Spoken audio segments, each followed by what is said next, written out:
Si vous avez les cheveux fins par nature et que vous avez envie de volume, d'une coiffure épaisse, que vous ayez les cheveux courts ou mi-longs, cette vidéo va vous plaire.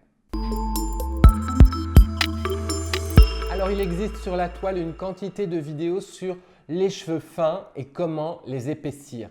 Je ne vais pas vous donner dans cette vidéo-ci de conseils sur les masques à base de poudre indienne qui permettent en effet de donner un peu de volume aux cheveux fins. Par contre, je vais vous montrer comment tricher un peu avec la nature et de façon naturelle pour épaissir vos cheveux dans les minutes qui suivent l'application d'un produit ou tout simplement lors du coiffage. Pourquoi? Parce que si vous êtes comme moi, vous avez les cheveux fins, ça veut dire que vous n'en avez en général pas tellement, ou si vous en avez beaucoup, eh bien, il y a une impression quand même de raplatitude, de finesse, de paille. Attention, votre cheveu peut être sec et fin. C'est le cas par exemple souvent des cheveux crépus ou ondulés. Ce n'est pas non plus ici qu'il faut venir chercher des conseils. Dans cette vidéo, moi, je m'attelle vraiment aux cheveux fins qui le sont par nature, donc c'est génétique, qui ont une longueur soit courte, donc les hommes, les femmes qui ont les cheveux courts, soit mi-long, parce que les cheveux très longs et fins se traitent un peu différemment. Alors, la première astuce que je voulais vous donner au niveau des cheveux fins, c'est de choisir un bon shampoing.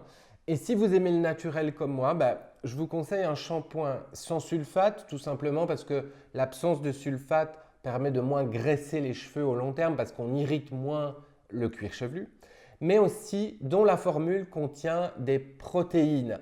Des protéines par exemple hydrolysées d'amandes ou de petits pois ou de soie. Vous allez voir dans la formule, par exemple ici j'en ai un de chez Théophile Berton, c'est un shampoing doux réparateur et il contient, vous voyez dans la liste, Hydrolyzed Wheat Protein, donc de la protéine de blé hydrolysée et Hydrolyzed Sweet Almond Protein. Quand vous voyez protéine, en fait, c'est bon signe. Quand vous voyez hydrolyzed, c'est bon signe. Quand vous voyez kératine aussi, c'est bon signe. Pourquoi? Parce que ce sont des éléments qui, lors du shampoing, renforcent un peu la fibre capillaire. Maintenant, ne vous attendez pas non plus à des miracles. Ce n'est pas le shampoing qui épaissit vos cheveux, absolument pas. C'est juste que ça peut renforcer un peu la fibre au long terme. Vient l'astuce du coiffage. C'est là en fait qu'on veut épaissir le cheveu en un seul geste et si possible le plus vite possible. Alors il n'y a pas de miracle, on va devoir tricher. On va devoir tricher comment? En gonflant artificiellement la fibre capillaire puisqu'elle est fine par nature. Et il n'y a pas 36 façons de le faire. La première façon de le faire, c'est avec de l'eau glycérinée. La glycérine, c'est quoi? C'est un agent très humectant qui capte de l'humidité et qui va faire gonfler le cheveu. Pourquoi de l'eau glycérinée? Parce que la glycérine, on ne l'utilise pas pure, elle est toujours très collante, très visqueuse.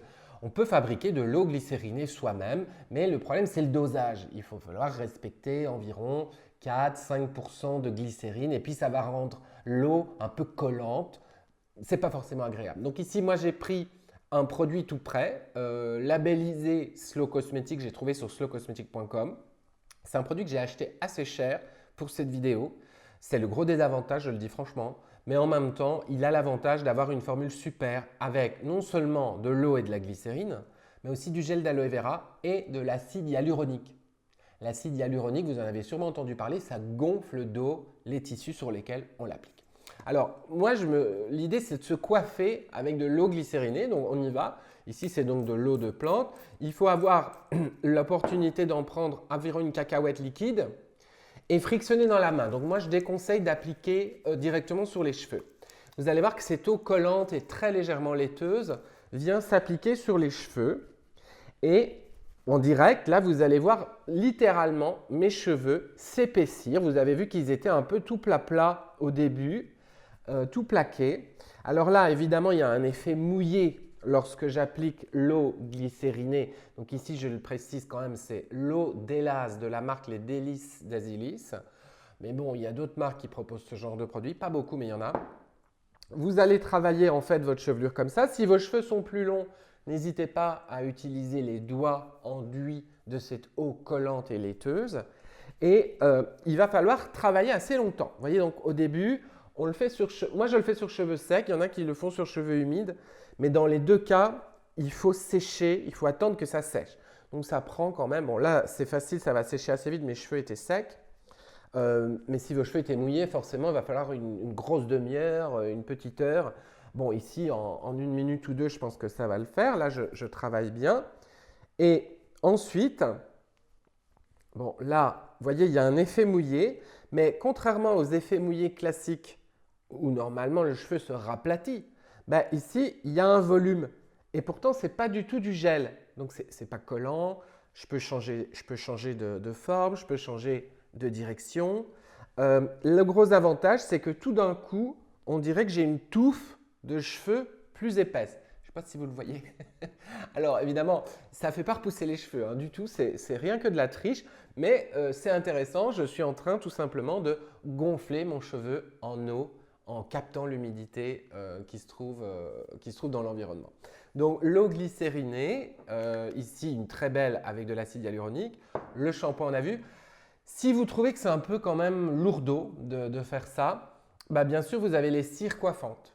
Les cires coiffantes végétales. Ici j'en ai une de Francine Paris que j'ai achetée sur slowcosmetics.com. À nouveau on est sur un produit assez cher.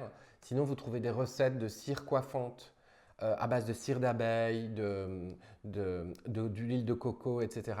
C'est quoi la cire coiffante? C'est un produit solide que vous chauffez dans les mains et que vous travaillez sur vos cheveux exactement de la même façon que je viens de travailler l'eau.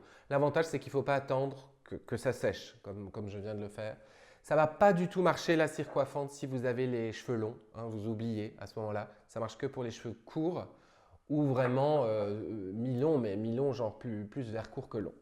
Voilà, n'oubliez pas non plus que si vous avez les cheveux fins, l'alimentation a un rôle à jouer. Les vitamines B et les acides gras essentiels, notamment les oméga 3 qu'on trouve dans le poisson. Je sais que vous n'aimez pas de manger du poisson tant que ça, mais allez-y, du foie de morue sur un petit toast, des harengs coupés en morceaux dans une salade. C'est toujours bon à prendre. Je vous laisse avec cette note positive. Je vous retrouve sur l'essentiel de julien.com, mon blog, et bien sûr en librairie avec tous mes livres.